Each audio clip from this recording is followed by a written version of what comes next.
बच्चों, ये SSC, UPSC और पीसीएस एग्जाम्स के लिए 50 महत्वपूर्ण प्रश्नों की श्रृंखला दी जा रही है।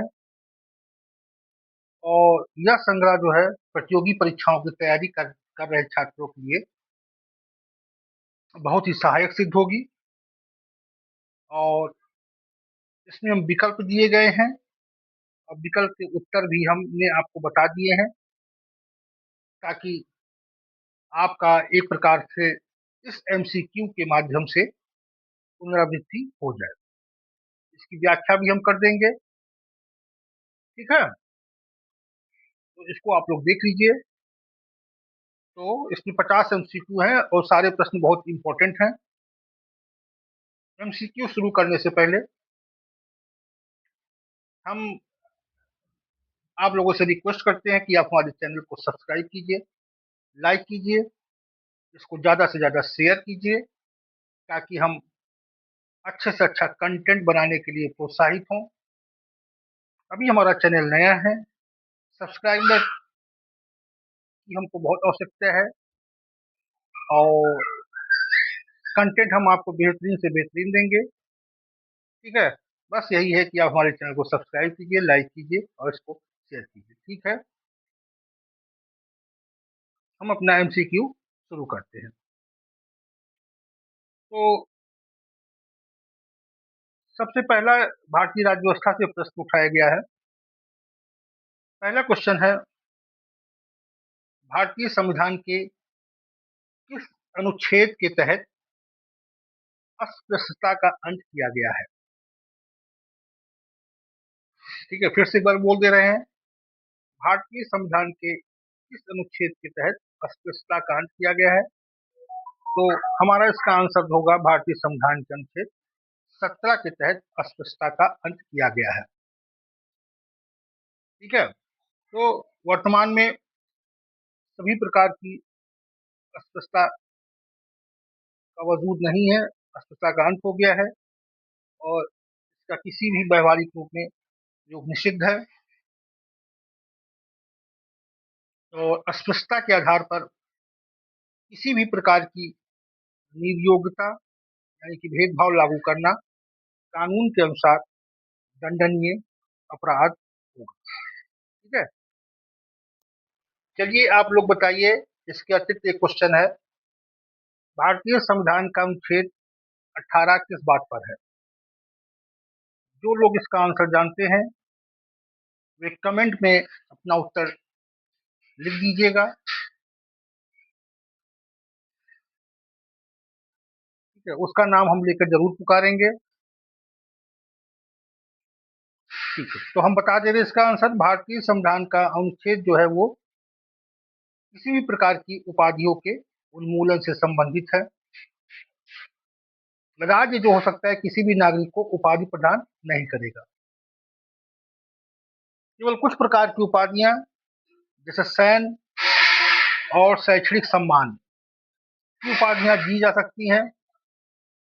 इन उपाधियों में जैसे डॉक्टर या प्रोफेसर हम लोग लिखते हैं, तो ये उपाधियां हमारी मान्य है।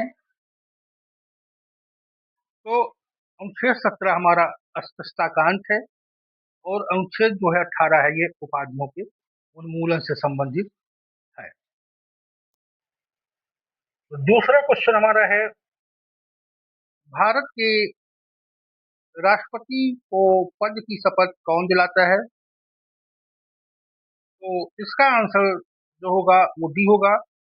भारत के राष्ट्रपति को जो पद की शपथ दिलाता है वो भारत का मुख्य न्यायाधीश होता है। तो ये अनुच्छेद 60 के तहत आता है। अनुच्छेद 60 के तहत भारत के राष्ट्रपति को पद ग्रहण करने से पहले जो भारत का मुख्य न्यायाधीश है वे राष्ट्रपति को पद की शपथ दिलाता है। यदि मुख्य न्यायाधीश उपलब्ध नहीं होता तो जो सर्वोच्च न्यायालय के जो हमारा वरिष्ठतम न्यायाधीश होगा वो भारत के राष्ट्रपति को पद की शपथ दिलाएगा। इसी के साथ हम परीक्षा के लिए कुछ अन्य महत्वपूर्ण अनुच्छेद आपको बता दे रहे हैं। जो भारतीय संविधान का जो अनुच्छेद 52 है वो किससे संबंधित है? वो भारत के राष्ट्रपति से संबंधित है। अनुच्छेद 52 के तहत कहा गया कि भारत में एक राष्ट्रपति होगा। अनुच्छेद 53 हमारा क्या कहता है? संघ की कार्यपालिका शक्ति राष्ट्रपति में निहित होगी। और अनुच्छेद 60 क्या कहता है? इसमें राष्ट्रपति को दी जाने वाली शपथ के बारे में कहा गया है। ठीक है, इस प्रकार प्रश्न 3 हमारा क्या है?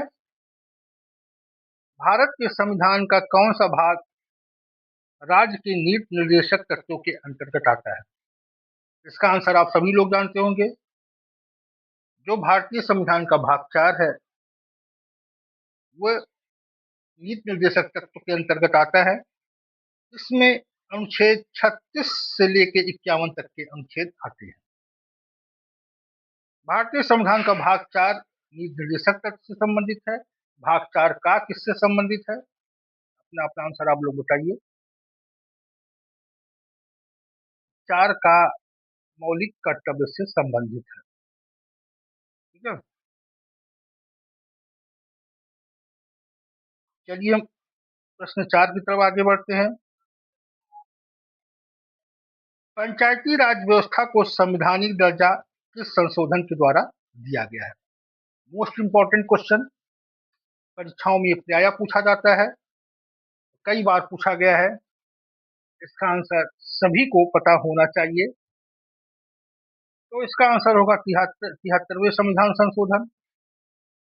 ये कब पारित हुआ? 1952 के 73वें संविधान संशोधन द्वारा पंचायती राज संस्थाओं को संवैधानिक मान्यता दी गई है। ठीक है, राज्यसभा का पदेन सभापति कौन होता है?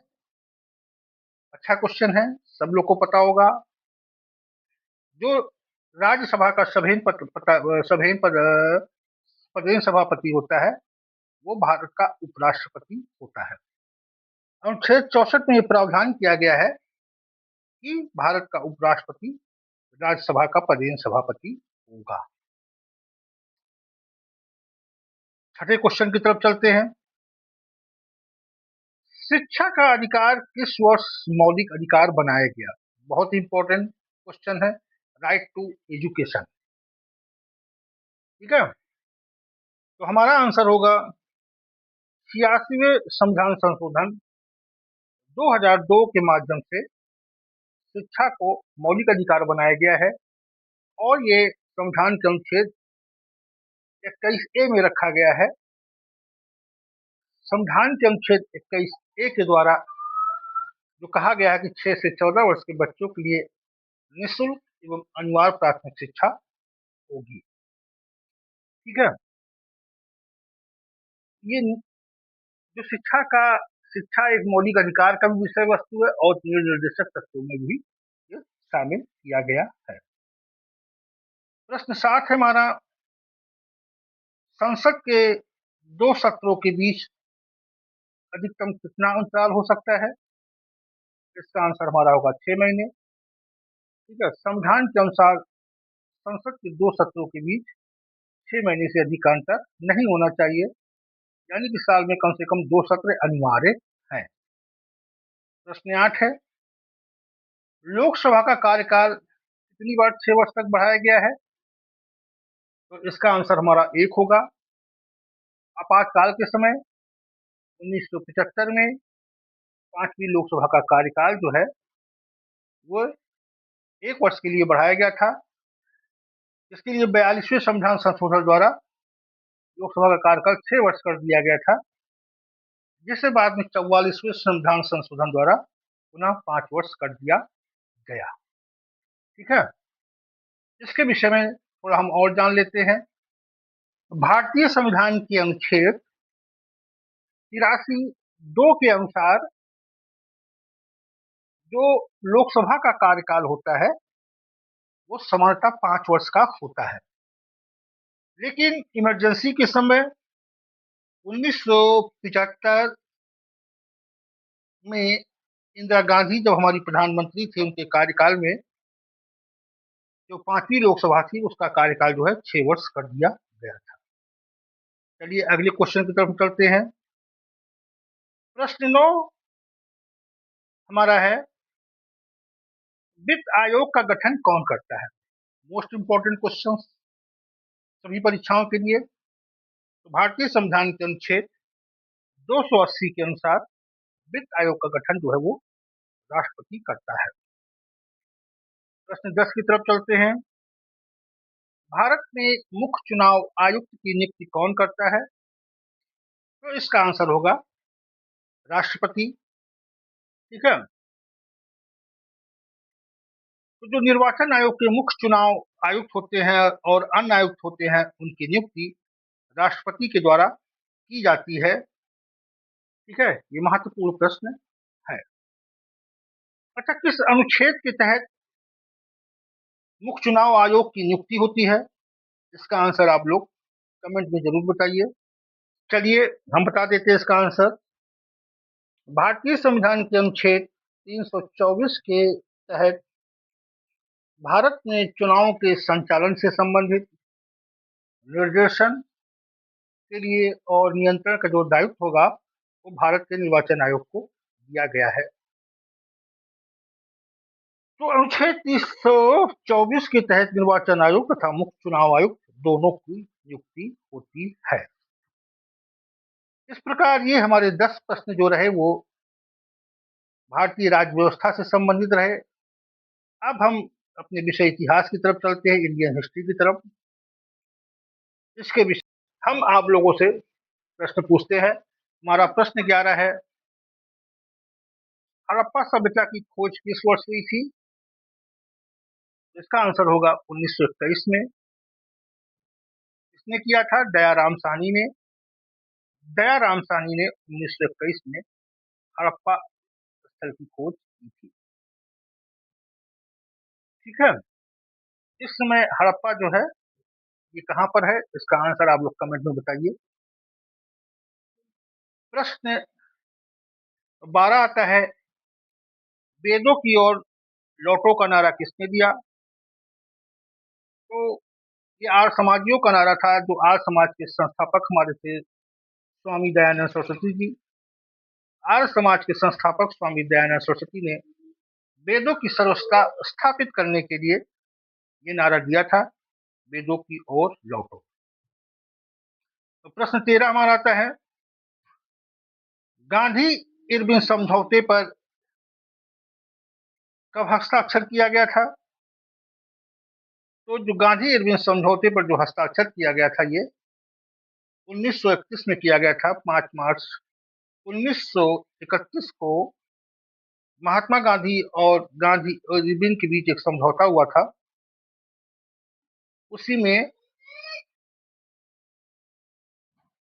जो है हस्ताक्षर किए गए थे। इस समझौते के द्वारा क्या बात हुई थी? गांधी जी जो है दूसरे गोलमेज सम्मेलन में भाग लेने के लिए सहमत हुए थे। कितने गोलमेज सम्मेलन हुए थे? आप लोग अपना अपना आंसर कमेंट में जरूर दीजिएगा। पानीपत की पहली लड़ाई 1526 में किसके किसके बीच लड़ी गई थी? तो हमारा इसका आंसर है बाबर और इब्राहिम लोदी के बीच। ठीक है, पानीपत का जो प्रथम युद्ध हुआ था वो बाबर और इब्राहिम लोदी के बीच हुआ था। इस युद्ध में बाबर की जीत हुई थी और भारत में मुगल साम्राज्य की नींव पड़ी। अगला क्वेश्चन, अष्टप्रधान मंत्रिपरिषद किसके शासनकाल में थी? प्रश्न 15। तो इसका आंसर होगा हमारा शिवाजी महाराज के समय में। जो अष्टप्रधान मंत्रिपरिषद की स्थापना हुई थी शिवाजी महाराज के समय में हुई थी। छत्रपति शिवाजी महाराज ने प्रशासन में सहायता के लिए 8 मंत्रियों की एक परिषद बनाई थी, जिसे अष्टप्रधान कहा जाता है। प्रश्न 16 देखते हैं, जलियांवाला बाग हत्याकांड के विरोध में किसने नाइटहुड की उपाधि त्याग दी थी? तो इसका आंसर होगा हमारा रविन्द्रनाथ टैगोर। रविन्द्रनाथ टैगोर ने जलियांवाला बाग हत्याकांड के विरोध में नाइटहुड की उपाधि त्याग दी थी। प्रश्न 17 है हमारा, दिल्ली सल्तनत का अंतिम सुल्तान कौन था? तो इसका हमारा आंसर होगा दिल्ली सल्तनत का जो अंतिम सुल्तान था वो सुल्तान इब्राहिम लोदी था। प्रश्न 18 है, किस मुगल सम्राट ने जजिया कर को समाप्त कर दिया था? तो इसका आंसर होगा अकबर ने। मुगल सम्राट अकबर ने जजिया कर को समाप्त कर दिया था। प्रश्न 19 है, भारतीय राष्ट्रीय कांग्रेस के प्रथम मुस्लिम अध्यक्ष कौन थे? सब लोग को इसका आंसर पता होगा। भारतीय राष्ट्रीय कांग्रेस के प्रथम मुस्लिम अध्यक्ष बद्रुद्दीन तैयब जी थे। भारतीय राष्ट्रीय कांग्रेस की स्थापना 1885 ईस्वी में हुई थी। बद्रुद्दीन तैयब जी ने 1887 ईस्वी में मद्रास अधिवेशन में कांग्रेस की अधिवेशन की अध्यक्षता की थी। प्रश्न 20, डिस्कवरी ऑफ इंडिया पुस्तक के लेखक कौन है? तो पंडित जवाहरलाल नेहरू। ठीक है, नेहरू जी ने यह पुस्तक जो है अहमदनगर किले की जेल में प्रवास के दौरान लिखा था, डिस्कवरी ऑफ इंडिया यानी कि भारत की एक खोज। इस प्रकार अब विषय भूगोल आता है। सौर मंडल का सबसे चमकीला ग्रह कौन सा है बच्चों? सौर मंडल का सबसे चमकीला ग्रह हमारा शुक्र होता है। शुक्र ग्रह को भोर का तारा और सांझ का तारा भी कहा जाता है। प्रश्न 22 है, भारत की सबसे लंबी नदी कौन सी है? बच्चों, भारत की सबसे लंबी नदी गंगा है और जो गंगा नदी की लंबाई है 2525 किमी है और यह भारत की सबसे पवित्र नदी मानी जाती है, धार्मिक महत्व की नदी मानी जाती है। इसका जो उद्गम होता है वो गंगोत्री ग्लेशियर से होता है और ये बंगाल की खाड़ी में जो है समाप्त होती है। इस प्रकार गंगा नदी भारत की सबसे लंबी नदी है। प्रश्न 23 है, ओजोन परत वायुमंडल किस परत में पाई जाती है? बच्चों, जो ओजोन मंडल है ये हमारी पाई जाती है स्ट्रेटोस्फीयर में यानी कि समताप मंडल में। ओजोन परत का क्या काम होता है? यह सूर्य से आने वाली जो है हानिकारक पराबैंगनी किरणों से हमारी पृथ्वी की रक्षा करती है। वो अल्ट्रावायलेट किरणों को अवशोषित कर लेती है जिसके कारण हानिकारक किरणें जो हमारी पृथ्वी पर पहुंचने नहीं पाती। प्रश्न 24 है, किस भारतीय राज्य की तट रेखा सबसे लंबी है? बच्चों, जो हमारे गुजरात राज्य है उसकी तट रेखा सबसे लंबी है और ये 1600 किमी लंबी है। ठीक है, आप लोगों के लिए होमवर्क की भारत में कितने राज्य जो है समुद्र किनारे हैं, इसको आप लोग कमेंट में अपना उत्तर जरूर दीजिएगा। प्रश्न 25 हमारा है, सुंदर वन डेल्टा कौन सी नदियां बनाती हैं? सुंदर वन डेल्टा कौन सी नदियां बनाती हैं? बहुत इंपॉर्टेंट क्वेश्चन। सुंदर वन डेल्टा जो है भारत का सबसे बड़ा डेल्टा है और यह दुनिया का भी सबसे बड़ा डेल्टा है और गंगा और ब्रह्मपुत्र मिलकर जो है ये सुंदर वन डेल्टा बनाती है। जो सुंदर वन का डेल्टा है वो बायोडाइवर्सिटी का बहुत ही अच्छा क्षेत्र है।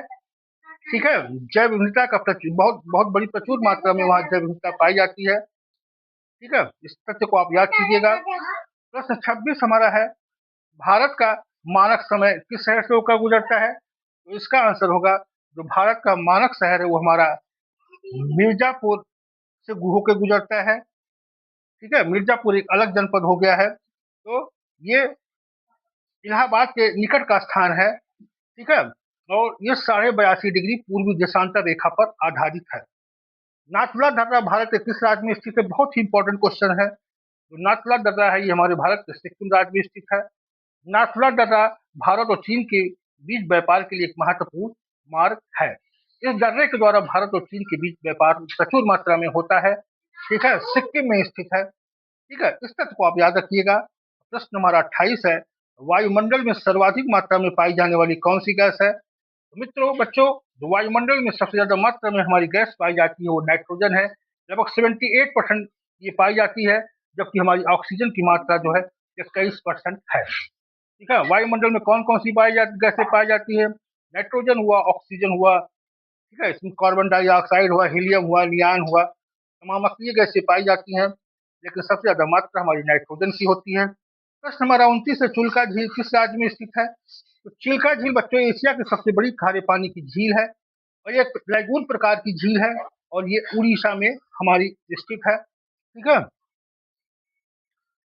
तो अगर पूछा जाए सबसे बड़ी खारे पानी की झील कौन सी है तो चिल्का झील है। ठीक है, काजीरंगा राष्ट्रीय उद्यान किसके लिए प्रसिद्ध है? तो जो काजीरंगा राष्ट्रीय उद्यान है वो एक सिंगी गैंडे के लिए प्रसिद्ध है और काजीरंगा राष्ट्रीय उद्यान असम में स्थित है। यूनेस्को की विश्व धरोहर सूची में भी ये शामिल है। इस प्रकार हमारा जो है ज्योग्राफी के क्वेश्चन समाप्त हो गए। अब जो हमारा अगला पार्ट आता है वो हमारा सामान्य विज्ञान का पार्ट है। ठीक है। इसमें प्रश्न हमारा 31 है, मानव शरीर की सबसे बड़ी ग्रंथि कौन सी है? तो स्वाभाविक है, जो मानव हमारा लीवर होता है वो सबसे बड़ी ग्रंथि होती है। ठीक है, यही सबसे बड़ी ग्रंथि है जो बाइल जूस का निर्माण करती है। ठीक है, तो लीवर इसमें हमारा आंसर होगा। इंसुलिन का श्रावण कहाँ से होता है? आप लोग इसका उत्तर कमेंट में बताइएगा। ठीक है, फिर नेक्स्ट क्वेश्चन आता है, विटामिन सी का रासायनिक नाम क्या है? तो विटामिन सी का रासायनिक नाम हमारा एस्कॉर्बिक एसिड होता है।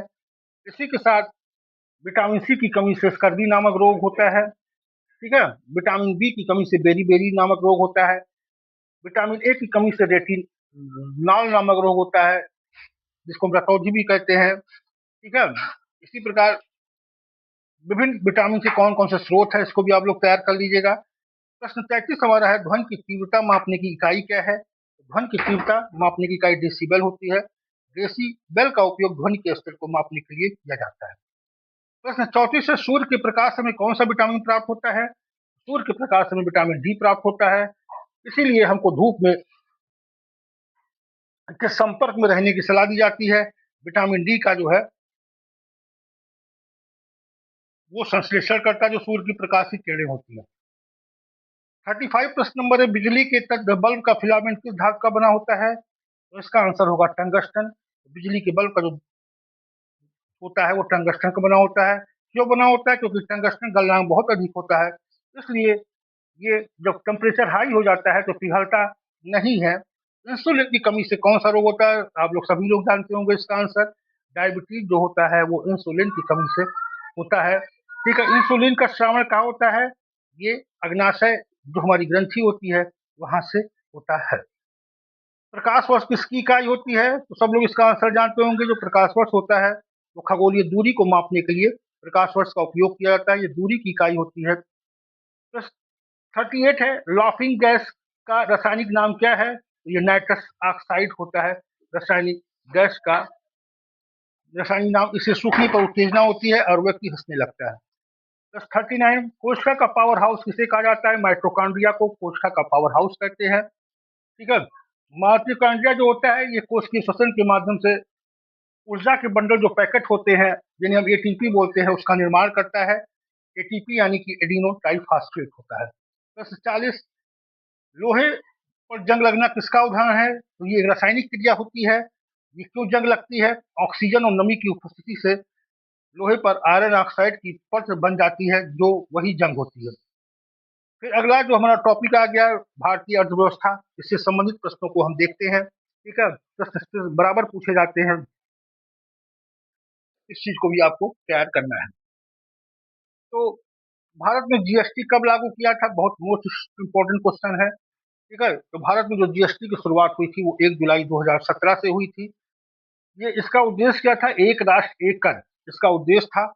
इसी उद्देश्य से जीएसटी को लागू किया गया था। ठीक है, और जो भारत का केंद्रीय बैंक होता है कौन सा होता है? केंद्रीय बैंक यानी रिजर्व बैंक ऑफ इंडिया। इसका मुख्यालय मुंबई में है। आरबीआई बैंकों का बैंक है और मौद्रिक नीति का निर्माण करता है। ठीक है, बैंकों का नियमन करता है, मुद्रा को भी जारी करता है। प्रथम पंचवर्षीय योजना का मुख्य उद्देश्य क्या था? प्रथम पंचवर्षीय योजना हमारी 1951-56 में लागू की गई थी और इसका जो मुख्य उद्देश्य था ये कृषि का विकास था। ये हेराल्ड डोमर के मॉडल पे आधारित थी हमारी। वहीं भारतीय जो द्वितीय पंचवर्षीय योजना लागू की गई थी उसका जो उद्देश्य था वो था भारी उद्योगों का निर्माण।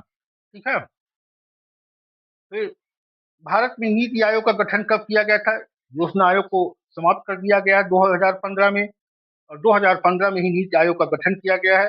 1 जनवरी 2015 को योजना आयोग के माध्यम के स्थान पर नीति आयोग का गठन किया गया है। इसके अध्यक्ष हमारे प्रधानमंत्री होते हैं। तो नीति आयोग का फुल फॉर्म क्या है? National initiative for transforming India, ये नीति आयोग का फुल फॉर्म है। नीति आयोग के लागू होने के बाद से जो है हमारा अर्थव्यवस्था में काफी परिवर्तन हुए हैं। ठीक है, और सफेद क्रांति से आप क्या समझते हैं? सफेद क्रांति जो है ये दुग्ध उत्पादन से संबंधित है। डॉक्टर वर्गीज कुरियन को भारत में सफेद क्रांति का जनक माना जाता है। रेपो रेट कौन सा तय करता है? रेपो रेट जो है हमारी जो है भारतीय रिजर्व बैंक तय करता है। मौद्रिक नीति के अंतर्गत आता है। रेपो रेट क्या होता है? रेपो रेट वह दर होता है जिस पर आरबीआई वाणिज्यिक बैंकों को उधार ऋण देता है। ठीक है, फिर अगला क्वेश्चन है हमारा +47। भारत में गरीबी हटाओ का नारा किस पंचवर्षीय योजना के दौरान दिया गया था? इंदिरा गांधी के कार्यकाल में पांचवी पंचवर्षीय योजना के द्वारा गरीबी हटाओ का नारा दिया गया था। बुल और बियर दो बहुत महत्वपूर्ण शब्द है, ये किससे संबंधित है? ये हमारे शेयर बाजार से संबंधित है। ठीक है, जो बुल होते हैं वो मार्केट में तेजी की ओर को ले जाते हैं, जो बियर होते हैं मार्केट को मंदी की तरफ ले जाते हैं। ठीक है, +49 विश्व बैंक का मुख्यालय कहाँ स्थित है? तो स्वाभाविक ये आप लोग जानते हो कि विश्व बैंक का मुख्यालय हमारा वाशिंगटन डीसी में है। इसकी स्थापना कब हुई थी? विश्व बैंक की स्थापना 1954 में ब्रिटेन उच्च सम्मेलन के दौरान हुई थी। +50 क्या कहता है? भारत में राष्ट्रीय आय की गणना कौन करता है? राष्ट्रीय आय की भारत में राष्ट्रीय आय की गणना जो है वो भारतीय राष्ट्रीय सांख्यिकी संगठन करता है, एनएसओ करता है। पहले ये कार्य केंद्रीय सांख्यिकी संगठन करता था, अब उसका स्थान एनएसओ का ले लिया है। ठीक है, सीएसओ के स्थान पे एनएसओ आ गया है। राष्ट्रीय सांख्यिकी संगठन भारत में राष्ट्रीय आय की गणना करता है। ठीक है, इस प्रकार आपके सामने ये 50 प्रश्न जो है प्रस्तुत किए गए और ये सभी प्रश्न अच्छे लेवल के थे। ठीक है, और प्राय ये परीक्षाओं में पूछे जाते हैं। इसको वीडियो को आप बार बार 2-3 बार देख लीजिएगा, अपने दिमाग में अच्छे तरीके बैठा लीजिएगा। फिर अगर ये वीडियो आपको पसंद आया हो तो आप हमारे चैनल को लाइक कीजिए, सब्सक्राइब कीजिए, शेयर कीजिए। हम और भी अच्छे अच्छे कंटेंट्स का निर्माण करते रहेंगे। ठीक है, अगर सब्सक्रिप्शन आपका आता है तो शेयर करते हैं तो इससे हमारे चैनल में थोड़ा इजाफा होगा और हम अधिक अधिक अच्छे से अच्छा वीडियो बनाने के लिए प्रेरित होंगे। थैंक्स मित्रों।